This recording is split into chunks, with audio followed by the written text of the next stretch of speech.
Jake Markstrom. So this is, to me, I contemplated this is like an S tier trade. I don't know, because to me, this is my favorite trade Craig Conroy has made.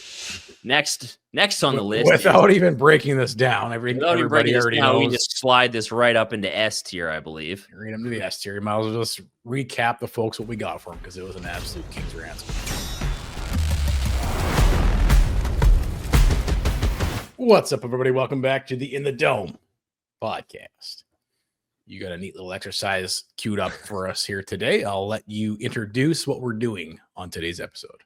Well, I know it's a beautiful summer day, and there's nothing I'd rather be doing than sitting in my dark little home office here. Sitting in our little home studio with the windows shut out, completely in a dark room. Yeah, just completely shut out, talking about there's nothing to talk about. So ranking Craig Conroy's trades up until this point, I thought would be a fun little exercise. So that's what we're going to do today. Okay, so walk us through. We got the players on the bottom, which are the transactions, and then the tiers. Why don't you walk? We got your standard fair tiers, your S through F tier, obviously with a little Calgary Flames referential.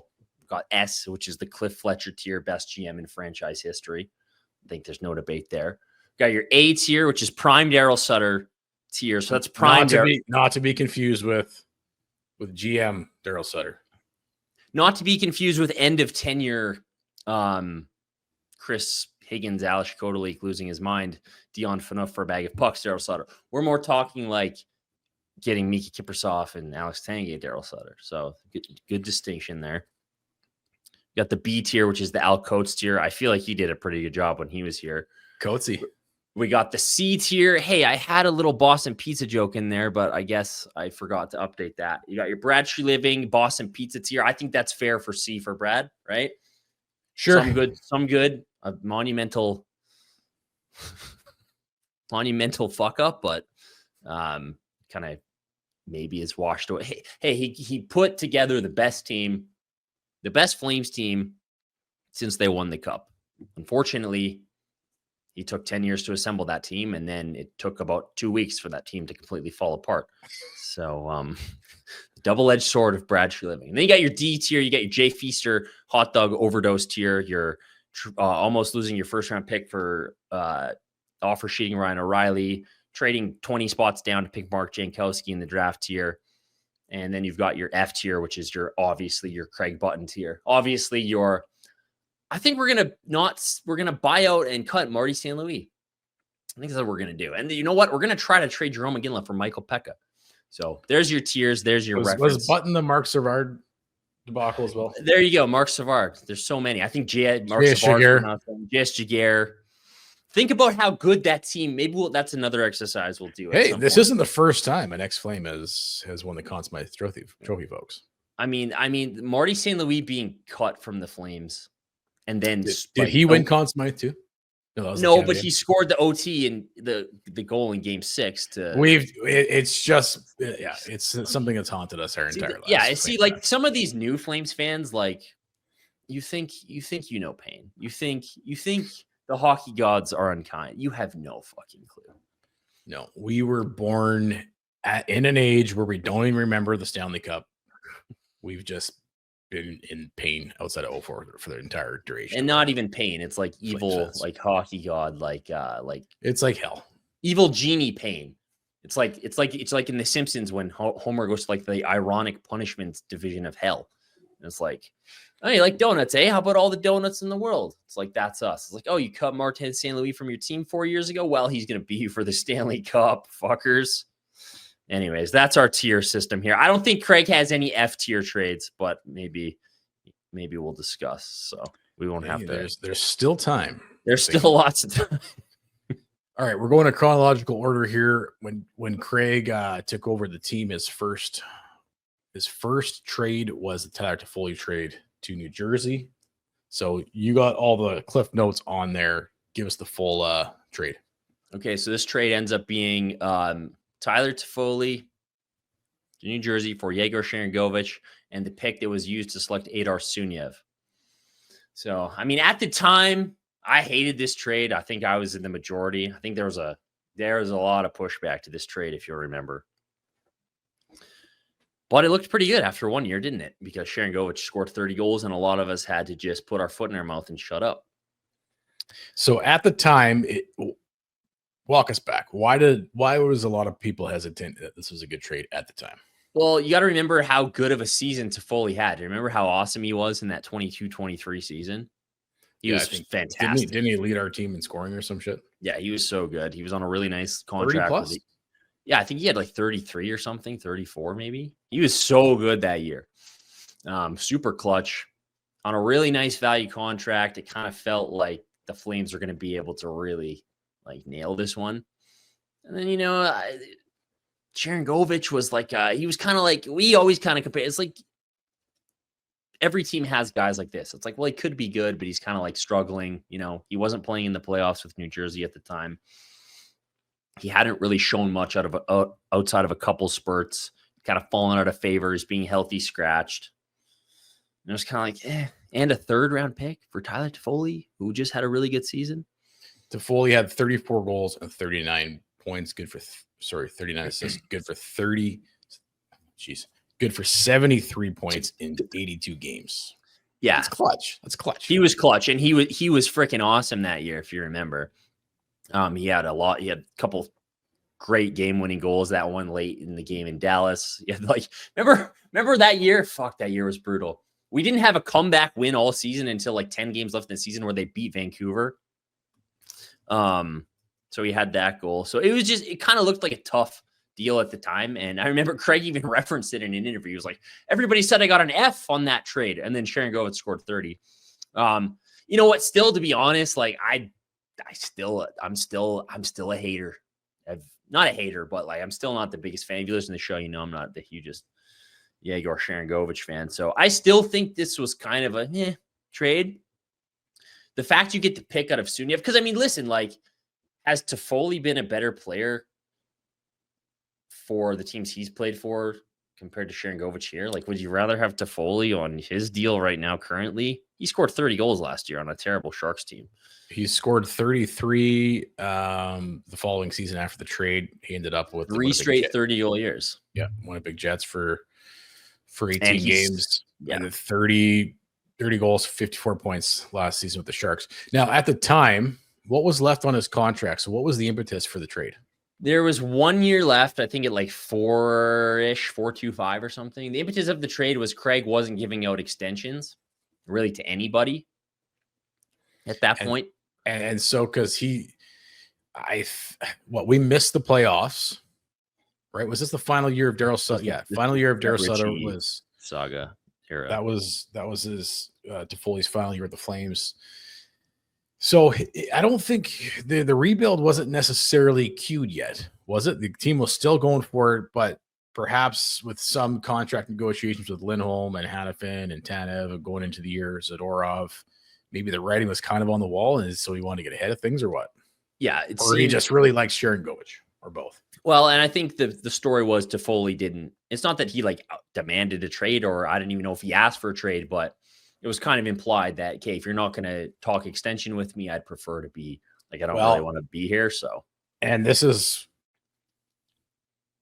I don't want to say solely my opinion, because I think there's many of this opinion, but if you're looking at the whole Daryl debacle, how it all unfolded after the season, how virtually the team as a whole threw Daryl under the bus and he was to blame, media ran with that.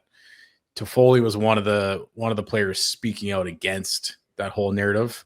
And I got a sense that Toffoli didn't like how that whole situation played out, how Daryl became the scapegoat. And so maybe that's perhaps he was kind of ready to move on to greener pastures as well. I don't think it was a coincidence that the first two guys out the door in that era were Toffoli and Zadorov, who kind of like both, I think it's pretty safe to say, were big supporters of. Yeah, they were on the Sutter side of the argument of the divide of the dressing room. So, all right, you get Adar Suniev. I think, to me, anytime you get a pick for any of these guys is a positive. That's what I'm saying. Is like, can we get a pick? Sweet. Like, you got a 3rd-round pick, seemed pretty light at the time. You turn that into a guy with how well the Flames have been drafting. Anytime we can get a pick is a hell yeah. So I don't know about you. I'd put this in like B tier trade. I'm thinking Al Coates tier as well. I still think Sharon Govich will have a bounce back season this season. I know you're kind of not on the same train of thought as me, but maybe this ranking changes in the next few years, depending, on the next following seasons and point production with these three different players. But yeah, I'll be Elcoat's tier.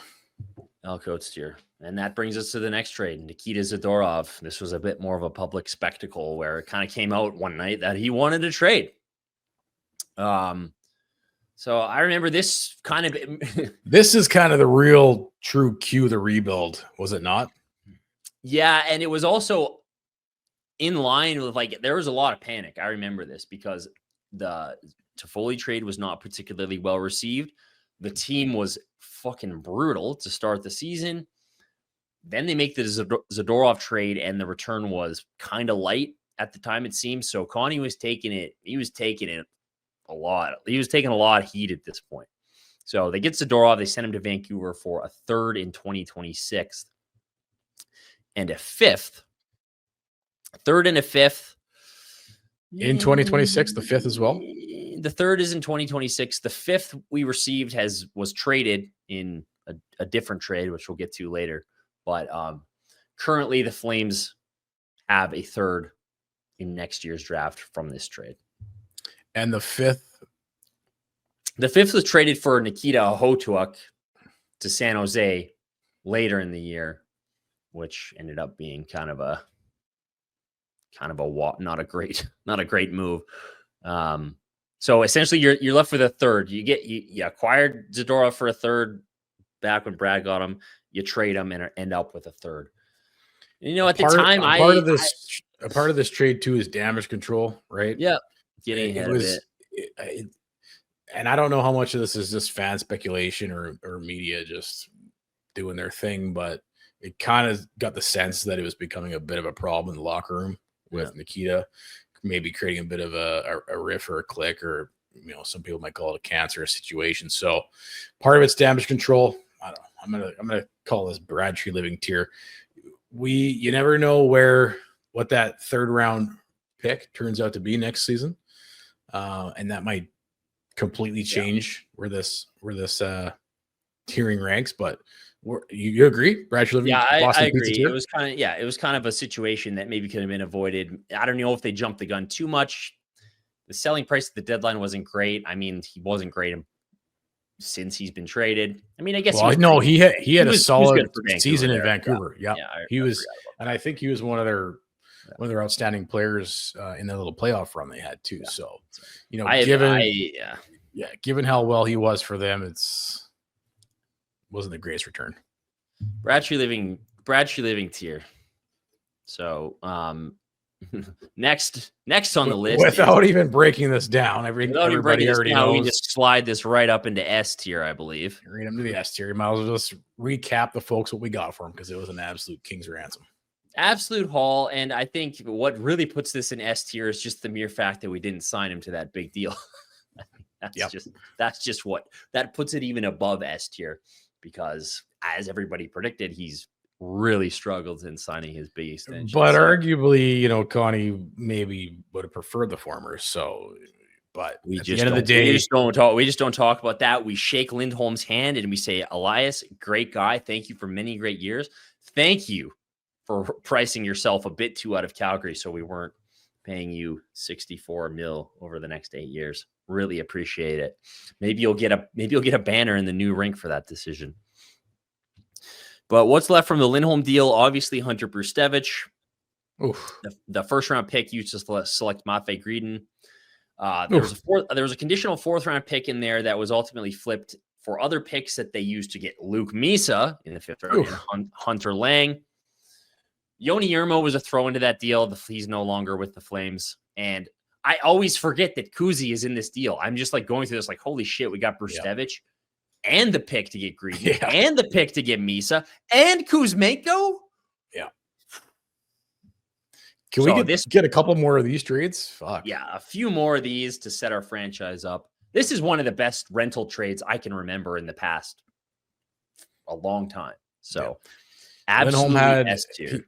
He had 6 goals in 26 games to finish the regular season with the Canucks. 12 points. Not very good production. Five goals, 5 assists, 10 points in 13 games in the playoffs. Pretty decent. I think he scored a couple clutch goals there in round 1 and maybe a game against the Oilers. Yeah, I remember he had that one goal against Nashville with a few seconds left or in overtime or something. And 17 goals, 47 points in a full season with Boston last year. That's kind of like, I know you were always of this argument without Johnny and Chucky. This is kind of the player that he is. Yeah. Obviously, without playing with that elite line, point production goes way down. Yeah, way down. So glad we didn't sign him to that extension. That's for sure. Breaking news coming in from Bet365, where nail-biting overtime win is a barn burner. Every face-off, hat-trick, power play, shot on goal, penalty shot, and every suspenseful minute in between is amazing. Whatever the moment, it's never ordinary at Bet365, an official partner of the NHL. Download the Bet365 app today and use the code NATION to get in on the game. Must be 19 or older. Please play responsibly. All right, our boy, forever a Flame, Chris Tanev. Remind us of this trade. Well, again, this is one of those ones. I know Connie's kind of like, as you look back on some of these trades, I know people are kind of like, yeah, man, these are kind of light returns. At the time, even at the time, I'm still stunned nobody ponied up to pay. It was a second, wasn't it? Tanev. They got a second-round pick and Artem Grushnikov. Like, I can't believe nobody would fork up a first for Chris freaking Tanev, man. No shit. It was a brutal market. Of course, we go into the biggest sell-off in franchise history in the shittiest market of all time. And that was Dallas, right? So yeah, Dallas, Tanev to Dallas for Artem Grushnikov and a second-round pick. The second-round pick was used to select Jacob Battaglia, who looks like a really nice prospect. Had an awesome year in the OHL this year. So this is what I'm saying is like some of these returns look light, they feel light. Maybe you should have gotten more, but how the Flames have been drafting the last few years under Conroy, it's like anytime they can get a draft pick, I'm like, yeah, sure. Like fucking trade. Who can we get rid of anybody for a second round pick? I don't really care. Let's just get some more picks. So this kind of falls right between B and C, hey? Yeah, I had this. Given the market is the market, I'll give Connie the benefit of the doubt. You're going B too? Yeah, we're going B tier, especially because we got Battaglia. You know, Battaglia looks like Battaglia looks like he's got a ton of skill. So Grushnikov is kind of one of those guys where it's just like, I don't know if we're ever going to even see him play. He's playing in the A right now, but that's a B tier. That's a solid B. All right, Noah Hanifin, eh? Another one of those players where we kind of dodged a bullet because Connie was trying to sign this guy too, was he not? Well, dude, this was the year where after every game, this contract status changed. We win a game. Contract extension for Hanifin's back on the table. Going to be done anytime. Lose 2 games, off the table. Win a game on the weekend, back on the table. Lose a game, off. So it was that whole song and dance for freaking 4 months. Then it gets closer to the deadline, and Hanifin's camp starts putting the Flames' balls in a vice. Sound familiar? Well, more so the Flames put their own balls in the vice, and then the agent, of course, he just started twisting the vice, right? He's like, well, if you're going to just go ahead. You're going to put your own balls right in there. What does this do? I'm just going to, everything I want. So, they kind of waited too long and ended up being a whole debacle. So Noah Hanifin to Vegas, 50% retained for Daniil Mirmanov. Yes. And what ends up being a first-round pick in next year's draft and a conditional third that was used. Which looks like it's probably going to be a late first-round pick. Which, exactly. I know we were all kind of like, downfall of Vegas is going to happen. It's like, no, you're going to have to pry the downfall of Vegas from their cold, dead hands. They're not going down. So ultimately, this is going to be Mirmanov and probably a late first for, probably the most valuable asset the Flames had at that point, a defenseman like that. So I have this one. I'm sorry, Connie, but this is, and I was one of the people who was more favorable. And again, the first round pick, I think that again, we're getting picks. Anytime there's an unprotected first on the table, I think that's great because those are rare currency in today's day and age. Unless you're Brad Living, not a lot of people are trading them.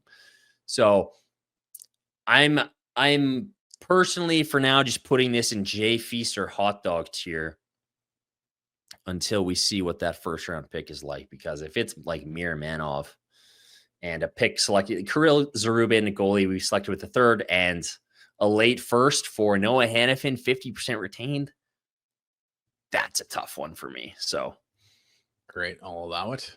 We got to get some. It could be in C tier though, depending on the day. Depends on the pick. Yeah, and depends on the pick. And hey, maybe the pick is awesome, and maybe we get the luck of the draw for once in our goddamn lives, and that becomes a pick that's like a lot higher than we expect. So who knows? Maybe Mitch Marner has a season-ending injury 1 week into the season. Vegas does have a bit of a shit year. They never know. I don't think they're missing the playoffs, but Mark Stone is just he's at this point in his career, he's gone through so much. Like what's his chances of playing a full season? You basically have just Jack Eichel and Petrangelo's out, but it's just Vegas. One Mitch Marner fucking injury away from true. You never know. But we're leaving in the Jay Feaster hot dog overdose guy tier for now. Okay, Jacob Markstrom.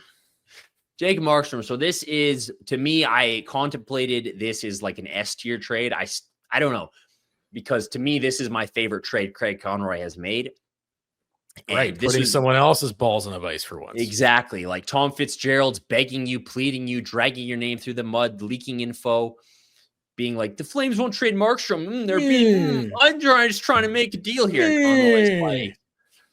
Conroy's like, I'm the man here. Like, you do what I say. I got your balls in the vice, Cliff. Yeah. What are you going to do? Lock them right in. I've got this vice. Pony up or fucking play. Who'd they have in net at that point? Yeah. Did they have Jake Allen? I don't know. It was a debacle if you talk to Devils fans. So even before this became Cole Reshny with the pick, this was still an awesome trade for me. Not only that, dude, I know where you're thinking. You're probably thinking A, and you're debating Cliff Fletcher tier. But listen, it opened the doorway for Dustin Wolf. Yes. And I think that tips the scales that this is now a Cliff Fletcher move. Again, it's kind of not necessarily Connie's intention, but maybe a little bit of Connie's intention. He knew that he needed to at least have Dustin Wolf on the team all season long.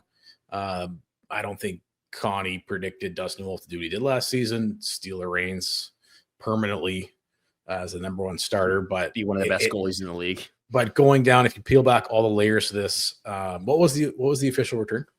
Well, you get so Jacob Markstrom, his salary retention's 31.25% this year, next year. For Kevin Ball, who had a really, really solid season and is going to be a core member of this team for a while.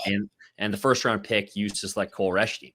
And I don't think I think we kind of looked at New Jersey and we're like, hey, we looked at them like we're just talking about Vegas. It's like, well, they're going to be really good. That's going to be a late pick. And it wasn't. We finished with more points than New Jersey, I think. So they struggled. That ended up being a top 20 pick. And Cole Reshny just kind of like fell into our lap. So for Jacob Markstrom, who was when he was traded 34, you acquired two pillars of your team for the next decade, pretty much, or the better part of the next decade. And like you said, the whole Wolf factor, because you got to remember too, at the time, there was a very large push that, you have to keep Markstrom because he's got to mentor Wolf. Yep.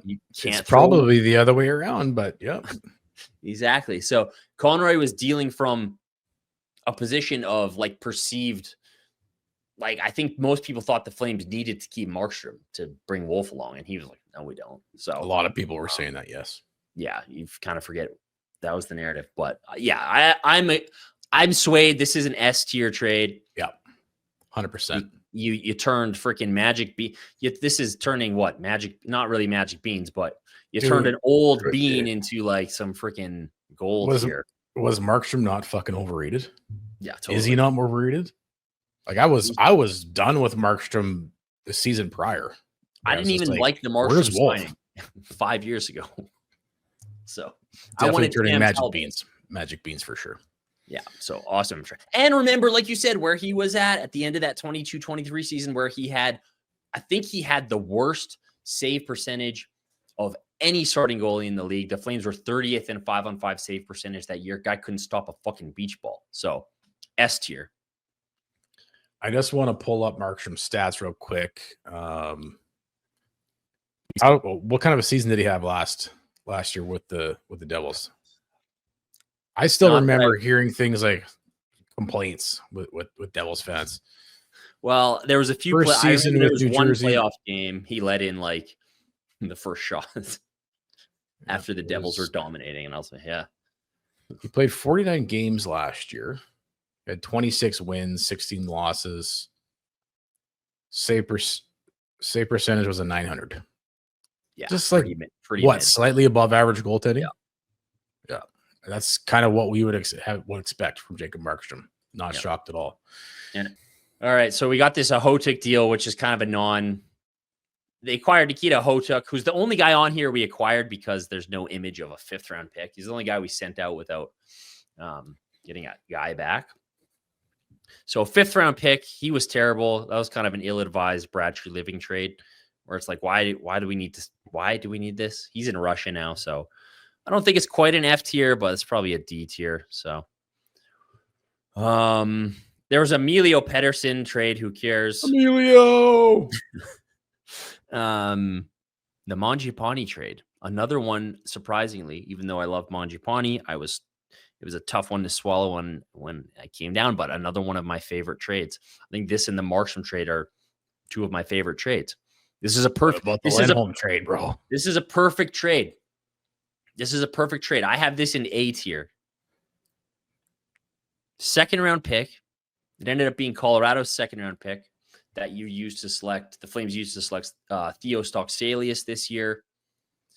You know, like I think the Flames. I wish they'd make more trades like this, because it was just like we have a lot of these kind of like mid-6 guys around. You know, why not get ahead of it and trade some of them? And you know, at the time, I think most people were like, for 2nd-round pick, that's it. It's like I think Conroy knew Monge is kind of maxed out in terms of his effectiveness. We got a lot of guys like this. Why not give somebody else a shot? Can I get a second? Sweet. Take a second. Awesome. So this to me is a perfect retool asset management. Today. Yeah, exactly correct. I wish they do this now. I wish they have a lot of guys like that right now. Like can you get a second for Coleman? Could you get a second for somebody like Farabee if it's kind of tough sledding? So, well, and like you said, opens the door for sticking to your vision, right? Getting rid of some of the older guys that are kind of mid, opening the door for some of the younger guys, because there's still enough doors open currently. For you look at, like, we looked at the lineup. I don't know if it was last week or the week before, but it's like it's just full of these guys. It's like, can we make some take a spot? Who are we gonna take a spot from? This thing is crammed to the brim, dude. So let's open up some more spots. All right, and the final trade in Connie's tenure is a little sweetheart package NHL player for player deal. Jacob Pelche, who was at Mackenzie Weegar's wedding this weekend, kind of made us all sad. He was there with his date, Matt Coronado. So are you sure it wasn't Jonathan Huberdeau? Yeah. Well, Huberdeau named his son Jacob. So are you serious? He named his son Jacob with a C, not a K. So you're telling me that we want to keep the room tight and we traded Jacob Pelche, the guy, and then we didn't re-sign him in the offseason. We didn't re-sign him when he was available to us. Come on. Like, geez, dude. Give us the vibes. Like, all you do is talk about vibes, and it's like the fucking vibe king out there, and it's just like, no, don't need it. So this was the only deal last year. Because they made the Mangiapane trade in the summer, and the Markstrom trade as well. So the only deal last year, I still remember, this was kind of a shocker for everybody, because at first you're like, you hear Kuzmenko's being traded, you're like, okay, I guess that makes sense. And then fucking Pelche's name's attached to, you're like, holy fuck. And we gave a second, didn't we? We gave up a second in this year's draft. Yeah. This has got Brad Treliving tier written all over it, does it not? This could be Jay Feaster hot dog over to Feaster hot dog. Possibly. I think we give the boys the benefit of the doubt. We want to see one full season here in Calgary from Frost and Farabee. I'm gonna say benefit of the doubt, Brad Treliving tier. But yeah, I don't know. It does. Where did you have it originally before Well, I remember when it first happened, I was like, I didn't love it when it came down, and then I kind of talked myself into it, kind of see what Frost can do. Farabee's a 20-goal scorer. He's just like, yeah, like this makes sense. Kuzmenko, like if they don't project Pelche to do much, and obviously anything you can get for Kuzmenko is good at this point. But I mean, at this point right now, like if you're looking at the 6 goals, those guys, because you have to judge it based on results too, right? You can't judge a trade. We won't judge it entirely, but at this point, the Flames kind of traded some futures to get that help to get into the playoffs, to get some scoring help, and those guys didn't provide any scoring help at all. Like, dude, if they would have scored one more goal between the two of them, we might have just made the playoffs. So like 3 goals each, like, oh man. So like right now, I just think this could have been, they probably got caught up too much in the adding and like getting Farabee as well and taking on his salary. Oh, they had to reward the guys. Yeah, they really did. 3rd year in a row out of the playoffs. We got to reward these guys. So if it had been like a Kuzmenko and a Pelche or a Kuzmenko and a second for just Frost, a guy your scouting team has been looking at for a while, guys you've identified as, okay, we can really get this guy, I think I'd feel a little better about it. But, when it became a little bit of a bigger trade in their second, and I know it's just a second, and sometimes that's the kind of trade I think the Flames should be making in a couple years from now, not maybe right now at this moment when, because we always make the joke. It's because we watch Tree Living piss away picks for 10 years.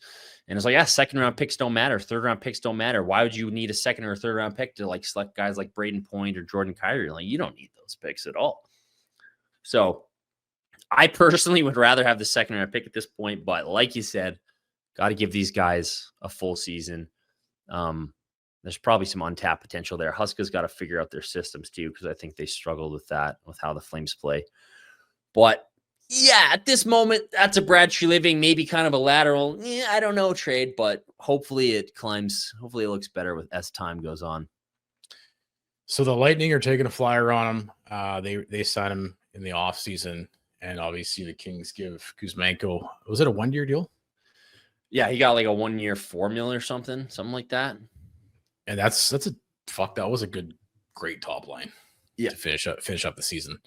And I'm happy for Kuzmenko. He's got a beauty. Yeah, he's awesome. But if you're looking at it right now with no benefit of the doubt, I would say it's a Jay Feaster hot dog overdose trade, but well, dude, Kuzmenko, I still think these guys will have a much better season, both Frost and Farabee. I think more so leaning on Frost to have a stronger season. Yeah, I agree. All right, man. This was a fun little exercise. No Craig Button-Tier trades yet. So if we're just going to give Connie a grade on trades alone, what's your overall grade for Connie based on his body of work here? Yeah, I think you're with the good trades having worked out so well, and nothing that's been like a super huge fuck up miss. There hasn't been like a Hamonic trade where it's like, oh my word, dude. I think you're kind of in the B plus, hovering around A tier. Yeah, I would agree. Exactly. Because the big ones have been really good. The kind of mid ones have been pretty mid, but there haven't been any like insane. I know the bar's low. No Craig Buttons pro. The bar's low here in Calgary. It's just like, don't monumentally fuck up and make like huge mistakes. And it's like, you'll probably be okay. So. Okay, well, we'll see if there's any more movement. Hopefully we're putting Rasmus Anderson in an S tier here soon. Let's do it. Let's go, Connie. Hey, buddies. Thanks for watching. We appreciate it. Also, if you could throw in a like and subscribe, it does help us out with what it is we are doing. And check out more at flamesnation.ca.